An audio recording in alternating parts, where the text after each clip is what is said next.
Olá a todos, bem-vindos a mais uma videoaula. É isso mesmo, você está no canal Sistema de Ensino Monte Carlo. Já vai deixando seu like, se você não é inscrito, torne-se inscrito. Ajude o canal do professor Eduardo a crescer e alcançar muito mais pessoas, muito mais estudantes, curiosos da matéria. Enfim, aqui está cheio de conteúdo de história, filosofia por enquanto. Pretendo ampliar para outras áreas do conhecimento. Mas por enquanto estamos nisso aqui, História e Filosofia. E hoje, a propósito, mais um conteúdo no nosso módulo de História. Nós ainda estamos no período da Antiguidade, tá?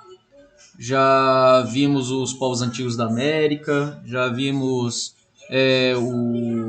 o Egito, já terminamos o módulo sobre o Egito.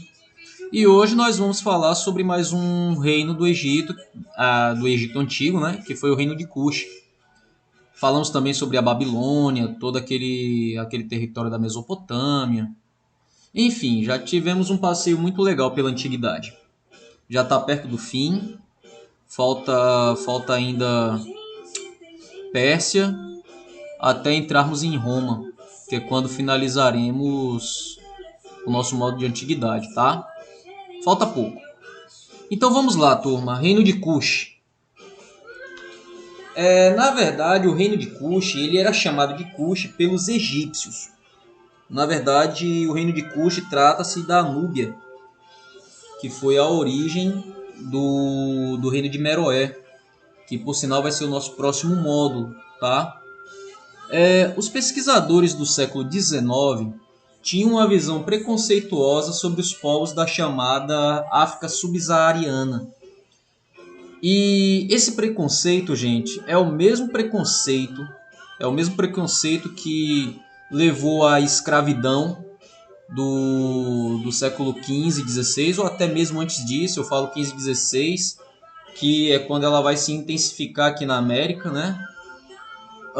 É o mesmo preconceito por achar que negro é uma raça inferior, e é o mesmo preconceito de achar que na África só tem doença e só tem miséria. Então esse preconceito do século XIX, que se expandiu até o século XIX de uma forma mais agressiva, ele prejudicou muito os estudos de história da região africana, a ponto de chegar a acreditar, os estudantes, né, de áreas primárias, de séries primárias, a acreditar que o Egito não estava na África. Dava-se a entender que o Egito era uma parte da Europa, ou fazia-se entender, ou tinha-se a intenção de fazer entender, né? Mas na verdade não. E viu-se nesses estudos até aqui quão rica e grandiosa é a história do continente africano, principalmente no período antigo, tá? Deixando preconceitos de lado, as antigas crenças raciais não permitiam aos estudiosos daquela época reconhecer a grandeza e a originalidade daquela civilização.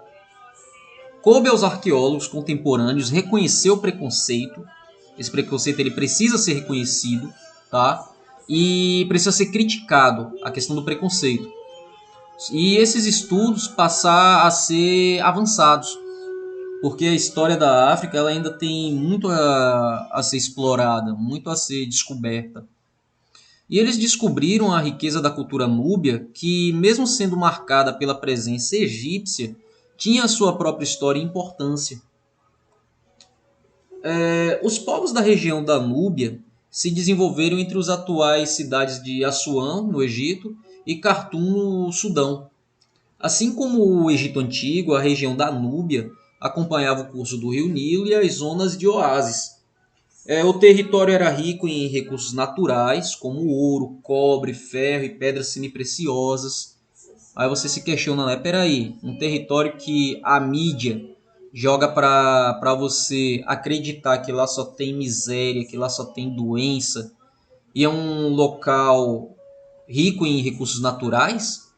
Então essas coisas já servem para despertar a curiosidade, né?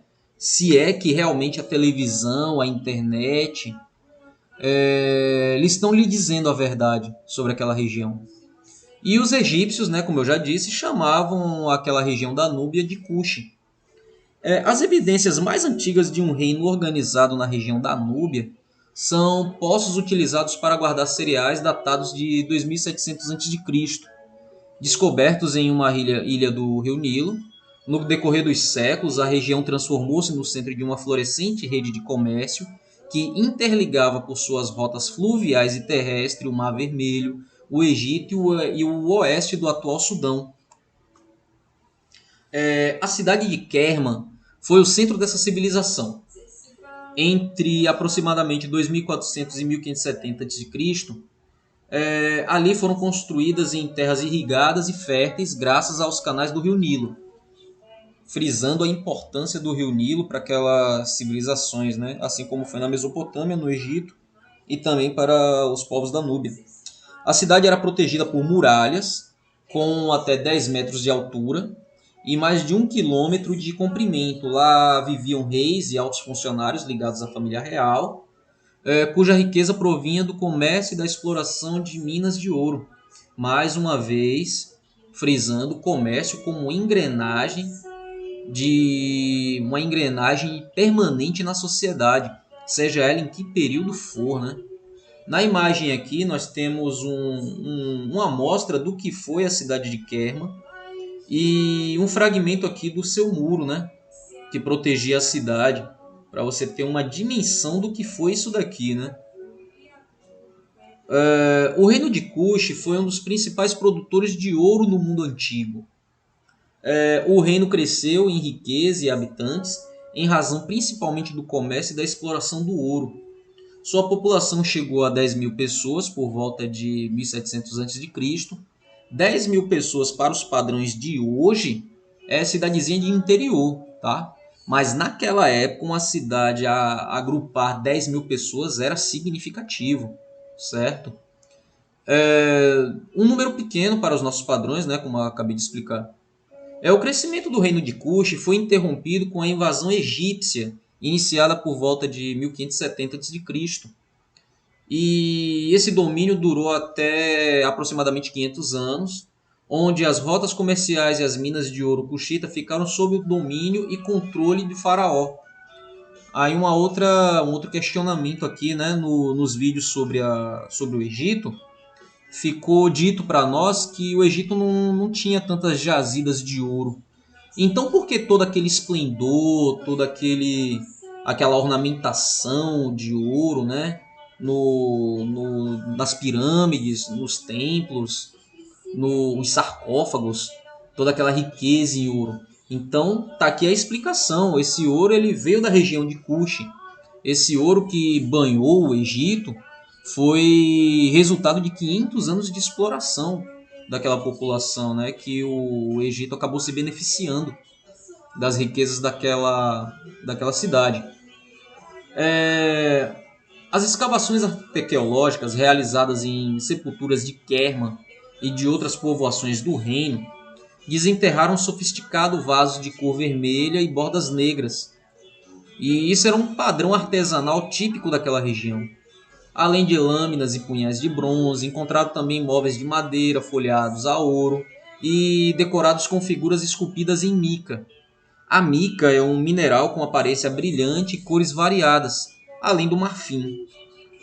Os túmulos reais eram enormes, podendo atingir 90 metros de diâmetro.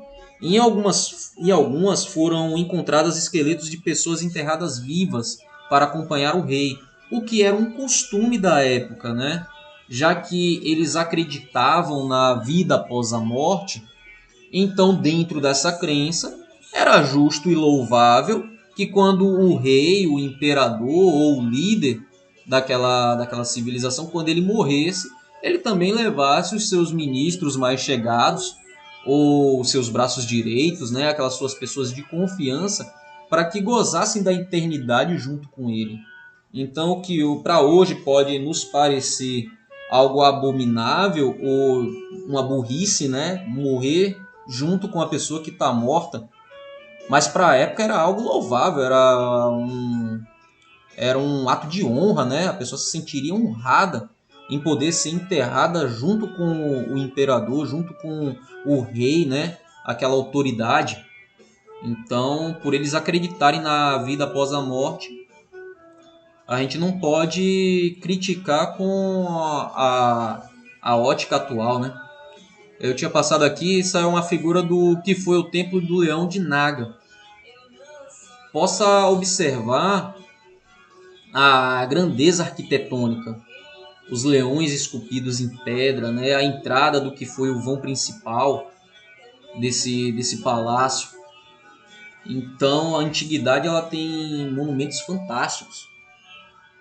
Durante a dominação egípcia em Kush, os núbios adotaram muitos dos conhecimentos e costumes do Egito, como a escrita hieroglífica e as técnicas de artesanato.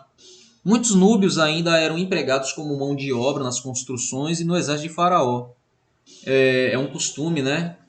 Pegar o povo inimigo e colocar ele para trabalhar no seu exército, para cuidar de sua defesa. Coisas que para os dias de hoje seria impensável botar o inimigo para trabalhar no seu exército. Mas coisas da antiguidade. A partir da 20ª e da 21ª dinastia, isso ocorreu entre 1200 e 950 a.C., disputas políticas, revoltas e fome enfraqueceram o Egito e facilitaram a fundação de um reino cuxita independente. Aí é onde vem a libertação, né, daqueles 500 anos de dominação egípcia.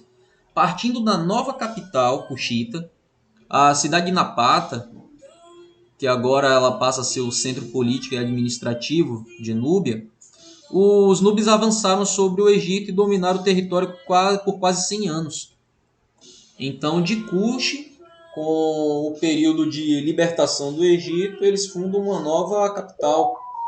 E em Napata, os reis núbios ergueram estátuas, pequenas pirâmides e palácios, além de templos dedicados ao deus Amon, que era um deus do Egito, já que eles assimilaram a cultura egípcia, né? E esse templo ele situava-se na montanha de Jebel Barkal, que era uma montanha sagrada para os egípcios e também para os núbios. Mais um índice aí, né, de assimilação cultural. Os núbios associando os deuses e os lugares sagrados do Egito.